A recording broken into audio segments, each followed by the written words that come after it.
Olivia Acts Out. I have some exciting news, announced Olivia's teacher, Mrs. Hoggenmoore. Our class play this year will be the Fairy Queen. And why play the Fairy Queen? Olivia whispered to her friend Julian. Mrs. Hoggenmoore continued, The Fairy Queen will be played by Francine. I bet I get the second biggest part, whispered Olivia. I hope I get to work the curtains, Julian whispered back. That way no one will see me. And the littlest fairy will be played by Alexandra. The teacher continued.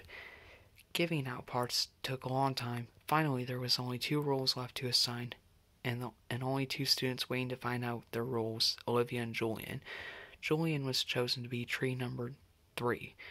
He had no speaking lines at all. Awesome, he shouted. And Olivia, Mrs. Hoggenmoore finished, you're cow number 2.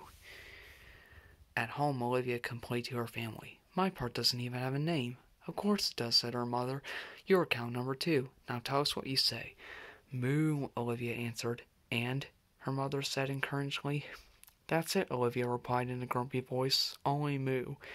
Well, said her father, just remember it's not what you say, it's how you say it. So Olivia practiced saying it in all different ways. She mooed high and low, she mooed loud and soft.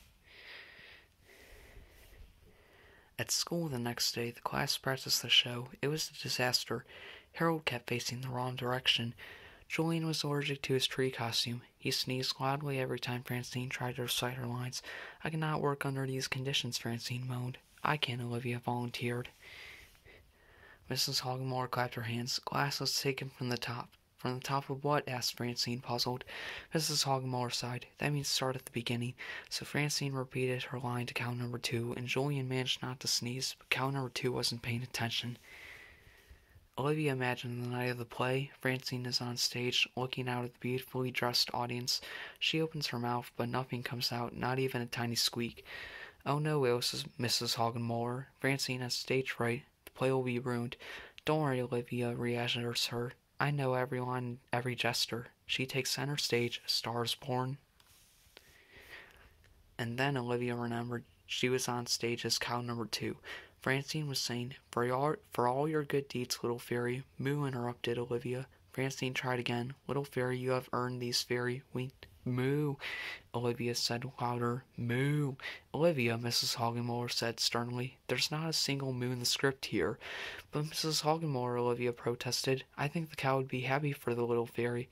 She would definitely moo. She would tap dance too, like this.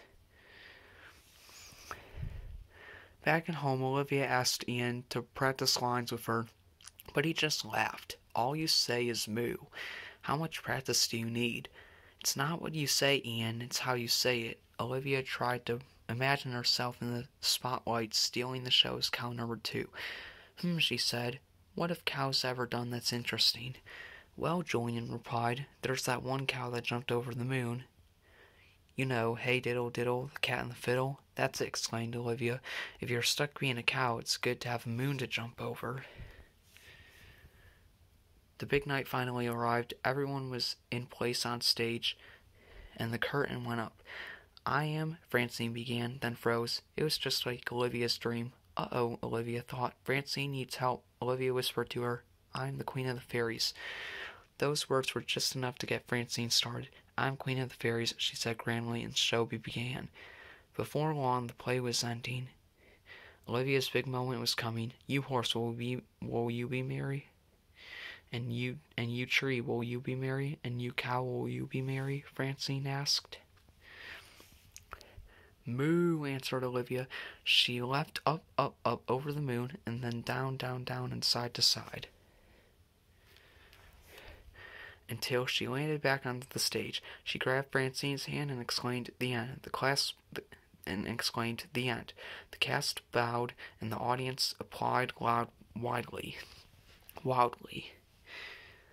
Back at home, Mother peeked into Olivia's room, ready to tuck her in, but Olivia was already sound asleep, mooing under her breath as she dreamed of jumping over the moon.